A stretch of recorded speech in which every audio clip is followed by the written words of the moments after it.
10월 30일 토요일입니다. 출애굽기 40장 1절에서 16절을 묵상합니다. 오늘의 본문입니다. 예수께서 모세에게 말씀하여 이르시되 너는 첫째 달 초하루에 성막 곧 회막을 세우고 또 증거궤를 들여놓고 또 휘장으로 그 궤를 가리고 또 상을 들여놓고 그 위에 물품을 진설하고 등잔대를 들어놓아 불을 켜고 또 금향단을 증거궤 앞에 두고 성막문에 휘장을 달고 또 번제단을 회막문 성막문 앞에 두고 또 물두멍을 회막과 제단 사이에 놓고 그 속에 물을 담고 또 뜰 주위에 포장을 치고 뜰 문에 휘장을 달고 또 관유를 가져다가 성막과 그 안에 있는 모든 것에 발라 그것과 그 모든 기구를 거룩하게 하라. 그것이 거룩하리라. 너는 또 번제단과 그 모든 기구에 발라 그 안을 거룩하게 하라. 그 제단이 지극히 거룩하리라. 너는 또 물두멍과 그 받침을 발라 거룩하게 하고 너는 또 아론과 그 아들들을 회막문으로 데려다가 물로 씻고 아론에게 거룩한 옷을 입히고 그에게 기름 부어 거룩하게 하여 그가 내게 제사장의 직분을 행하게 하라. 너는 또 그의 아들들을 데려다가 그들에게 겉옷을 입히고 그 아버지에게 기름 부음 같이 그들에게도 부어서 그들이 내게 제사장의 직분을 행하게 하라. 그들이 기름 부음을 받았은즉 대대로 영영이 제사장이 되리라 하시매 모세가 그와 같이 행하되 곧 여호와께서 자기에게 명령하신 대로 다 행하였더라. 오늘의 본문은 성막을 완성하여 하나님께 봉헌하는 장면인데 네 개의 단락으로 나누어져 있습니다. 첫 번째 단락에서 이제 모세에게 말씀하시되 하나님께서 하시는 이제 그 성막을 하나님 앞에 이렇게 봉헌하는 날에 대한 이야기를 하는데 그것이 1월 1일입니다. 우리 달력으로 하면은 3월쯤 되는 것인데요. 이스라엘 백성들은 음력을 썼었고요. 하루의 시작을 해가 지는 저녁 6시에서 시작한다고 생각했었고, 그리고 어, 이스라엘의 달력이라고 하는 부분이 사실은 이 3월쯤에 시작하는 춘분이 시작되어지는 그 음력으로 그 날입니다. 그래서 6월절이 사실은 이제 교회에서 부활절을 기념하는 그 날과 이제 연관성이 있습니다. 어쨌든 초하루 첫날에 첫 달 초하루에 성막 곧 회막을 세우고 이제 하나님 앞에 봉헌을 하는데 첫 번째가 증거궤이죠. 증거궤라고 하는 것은 우리가 잘 아는 것처럼 이제 하나님의 법궤인데 그 안에 이제 하나님께서 써주신 십계명이 새겨진 돌판이 들어있는 상자를 의미합니다. 그리고 이 상자를 덮는 금으로 만들어진 덮개를 속죄소라고 우리 불렀던 거 기억하실 것입니다. 그래서 그것을 휘장으로 가리는 거죠. 휘장으로 쳐서 그 궤를 가리고 지성소에 대한 이야기를 하고 있는 것입니다. 그리고 상을 들여놓고 진설병인 거죠. 그래서 그 위에 12개의 떡을 올려놓는 것이고 그 맞은편에 금 등잔대를 놓아 불을 펴게 되고 또 그 중간에 이제 이 금향단인데 금향단이 증거궤 지성소를 향하여 서게 하고 중앙에 그리고 거기에 향을 피우게 하는 부분에 대한 이야기를 하고 있습니다. 그리고 성막문에 휘장을 달아서 이것이 이제 성소가 되는 것이죠.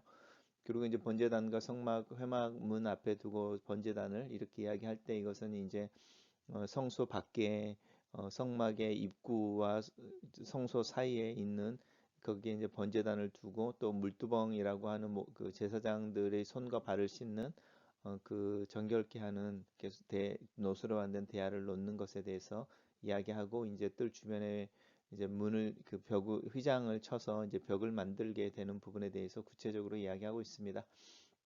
단락을 요약해 보겠습니다. 첫째 달 초하루에 회막을 세우고 그 안에 기물을 배치하고 주변에 벽 휘장을 친다. 이렇게 요약했습니다. 두 번째 단락에서는 이제 관유를 가져다고 이야기인데 이 관유라고 하는 것은 특별하게 만들어지는 이렇게 기름인 거죠. 올리브유보다 여러 가지 기름으로 합쳐져 있는 것이고 이 특별한 관유를 만드는 방법에 대해서 하나님께서 명령하시고 일반 사람들은 이 관유를 만들지 못하도록 금하셨습니다. 그래서 이 관유는 제사장들을 세우거나 또 왕을 세우거나 또 하나님 앞에 거룩하게 구별할 때 쓰여지는 특별한 기름인데 이제 제일 먼저 하는 게 성막에 바르는 거죠. 그 성막에 있는 모든 기구에 발라서 그것을 거룩하게 하라라고 이야기합니다. 이 거룩하게 하라, 분리되게 하라라는 뜻이죠.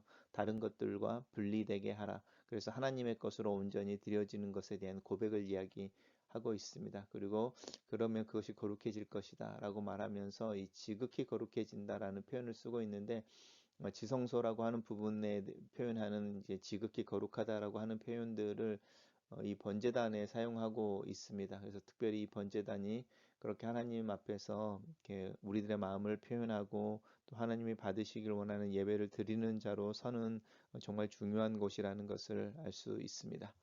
그리고 물두멍과 이렇게 붙임대도 발라서 그 이제 특별히 구별하는 것에 대해서 하나님의 것입니다라고 이제 고백해내고, 우리가 똑같은 모습의 어떤 것들을 우리의 삶 속에, 우리 일상 속에 가지고 있지만 이것은 하나님 앞에 더 특별하고 의미가 있습니다라는 고백을 하게 하고 있습니다. 단락을 요약해 보겠습니다. 관유를 가져다가 성막과 그 안에 모든 기물에 발라 거룩하게 한다, 이렇게 정리해 봤습니다. 세 번째 단락에서는 이제 아론과 그의 아들들을 이렇게 제사장으로 세우는 부분입니다. 제일 먼저 하는 것이 물로 씻기는 것입니다. 그래서 물두멍에서 물로 씻겼겠죠. 그리고 이제 아론에게 거룩한 옷을 입히는데 제 제사장에게 입히는 옷입니다. 그래서 그에게 다시 기름을 부어서 거룩하게 하고 제사장의 직분을 감당하게 해라라고 말하고, 또 그의 아들들을 데려다가 겉옷을 입히고 아버지에게 기름을 부은 같이 그들도 부어서 제사장의 직분을 감당하게 하라라고 말합니다. 그리고 이제 나오는 게 대대로 영영이 제사장이 되리라, 이렇게 말씀하고 있는데, 사실은 아론도 금송아지로 인해서 하나님 앞에 그 잘못을 범하게 되고, 또 아론의 두 아들들 또한 하나님께 제사를 드리는 중에 다른 불이라고 말하는데, 이제 하나님의 원하시는 형태로 제사를 드리지 않는 것을 통하여 하나님 앞에서 징계를 받게 되어지는데, 죽임을 당하게 되어지는데, 그것이 그들의 제사장의 직분을 박탈하지는 않는다는 것입니다. 이것이 대대로 영영이라는 것 속에 있습니다.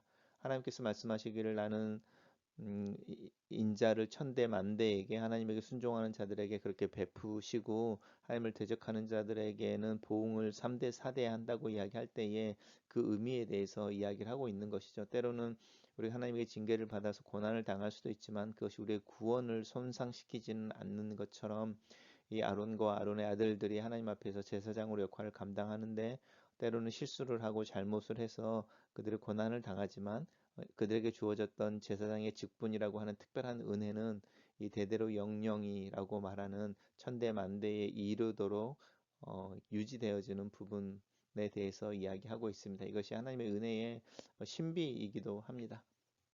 단락을 요약해 보겠습니다. 아론과 그 아들들을 회막문으로 데려다가 물로 씻기고 거룩한 옷을 입히고 기름을 부어 제사장의 직분을 행하게 한다, 이렇게 요약했습니다. 마지막 단락은 한 문장인데요. 모세가 그같이 행하되 곧 하나님께서 그에게 명령하신 대로 다 행하였다, 다 행하였다라고 모세의 순종에 대한 이야기로 이 성막 또 회막이라고 부르는 것이 이제 완성되어져서 이제 하나님 앞에 봉헌되어지는 것에 대한 어떤 결론처럼 이야기하고 있습니다. 단락을 요약해 보겠습니다. 문장 그대로 모세가 하나님께서 명령하신 대로 다 행한다, 이렇게 정리해 봤습니다.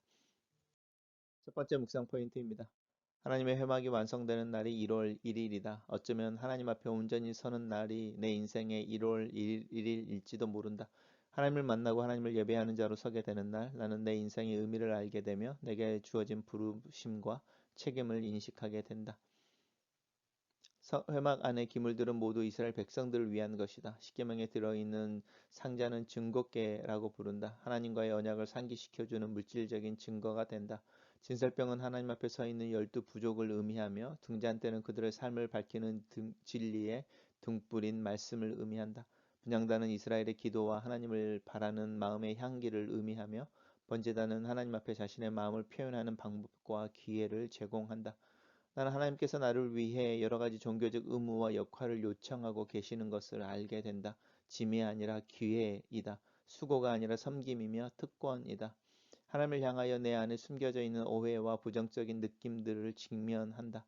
내가 생각하는 하나님이 아니라 성경이 말해주고 또 성경이 보여주는 하나님을 더 잘 알기를 원하고, 그 하나님에게 기꺼이 또 자유함으로 나아가기를 기도한다. 두 번째 묵상 포인트입니다. 회막 안의 기구들은 거룩하게 하기 위해 관유를 바른다. 내 몸에도 성령의 기름 부으심이 존재함을 믿는다. 예수 그리스도 안에서 하나님께서는 직접 그의 영을 내 안에 내주하게 하심으로 내게 기름 부으셨다. 나는 하나님의 은혜 안에서 이 세상 밖으로 부름을 받은 자로 또 그렇게 거룩한 자로 살기를 기도한다. 세 번째 묵상 포인트입니다. 대제사장과 제사장이 세워진다. 그들이 먼저 씻기고 정결하게 된다. 그리고 제사장이 옷을 입는다. 그리스도의 보혈로 씻기는 경험이 내 삶에 또 내 자신의 거룩함을 주장하는 것보다 더 먼저 행해져야 되는, 선행되어져야 하는 일이다. 그리스도의 보혈로 씻기는 경험은 내 자신의 현실과 진실에 직면하는 것에서 시작한다. 내 자신의 연약함과 내 안에 있는 죄성과 무능력을 직면하고 현실적으로 그 엄중한 무게를 깨달아야 한다. 내 스스로 깨닫는 것이 아니라 하나님께서 성령을 통해 나를 가르치셔야만 그것이 가능함을 또한 깨닫는다. 내 안에 계시는 성령께서 내 눈을 열어 내 진실한 모습을 보여주시기를 기도한다. 은혜가 아니면 살 수 없는 존재임을 깊이 깨닫도록 도와주시기를 기도한다. 마지막 묵상 포인트입니다. 모세가 회막을 지으면서 보여주는 순종의 모습을 생각하다 보면 맨 처음 모세가 하나님의 부르심을 받을 때의 장면이 연상된다. 하나님의 부르심에 대해 의심하고 머뭇거리고 자신 없어 하던 모세의 모습이 생각난다. 자신의 깨어진 꿈에 고통받고 광야의 40년의 생활을 통해 모국어를 이미 잃어버린 자신을 탓하며 자신을 보내는 하나님을 향해 자신이 가야 하는 자기 민족에 대한 불신을 표현하던 모세였다. 10가지 재앙을 통해 모세는 끊임없이 하나님의 명령을 따라 완악한 바로 앞에 서야 했으며 자신의 말이 거절당하는 경험을 해야 했다. 홍해를 건너 시내산을 향할 때 자기 백성들의 비난과 비판의 불에 직면해야 했다. 그러는 중에 모세의 순종이 모세의 삶이 되는 것을 본다. 모세의 성숙을 보면서 내 자신을 돌아본다. 시간의 흐름이 나에게 성숙과 기쁨 또 기쁨을 가져오는지, 내 삶 속에 순종이 조금씩 더 익숙해지고 섬김이 실천되고 있는지. 글로 쓰는 기도입니다. 회막이 하나님 앞에 세워지는 날이 한 해의 시작이 되었던 날인 것처럼 내 인생에도 하나님 앞에 또 하나님을 만나 친구와 대화하듯 대면하는 날이 참된 내 삶의 시작이 되는 것을 믿습니다. 이 세상의 달력을 따라 흘러가는 시간이 아니라 하나님과의 교제 속에서 흘러가는 시간을 경험하기를 원합니다. 예수 그리스도의 보혈로 나를 씻기시고 제사장의 삶을 살도록 은혜와 특권을 주시는 하나님의 부르심에 순종하는 자로 살기를 원합니다. 내 안에 계시는 성령의 역사와 기름 부으심이 내 삶의 능력과 성품으로 구현되기를 기도합니다. 그리스도를 닮은 성품, 그리스도의 능력이 내 삶의 열매가 되게 도와주시옵소서. 내가 그렇게 그리스도를 닮아감으로 내 가정과 내 자녀들이 내가 이루고 섬기는 교회가 그리스도를 닮기를 기도합니다. 내 신앙과 교회가 온전히 하나님께 순종하는 날, 그 날이 속히 오기를 기도하고 그 날이 오늘이 되도록 도우시고 축복하여 주시옵소서. 예수님 이름으로 기도합니다. 아멘.